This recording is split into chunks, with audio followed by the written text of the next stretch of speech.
প্রথমে মাপ চেয়ে নিচ্ছি, জনাব প্রধান উপদেষ্টা মহোদয় আসতে পারেননি, কর্মে ব্যস্ত আছেন। সেজন্য তিনি ৩৩২ নম্বর এআইকে আজকে পাঠিয়ে দিয়েছেন, আপনাদের সামনে হাজির।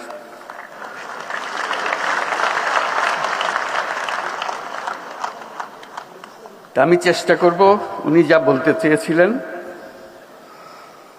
সেটা আপনাদের কাছে তুলে ধরার জন্য।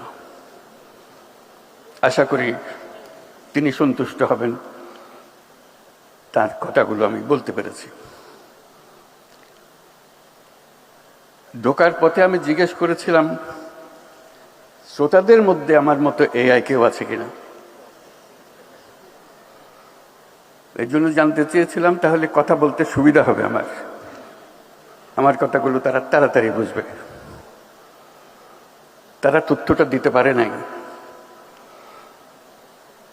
তারা বোধহয় সজাগ ছিল না যে এখানে শ্রোতাদের মধ্যেও এআই থাকতে পারেন, কারণ যাদের তারা প্রতিনিধিত্ব করছেন তারা নানা কারণে আসার সুযোগ পান নাই।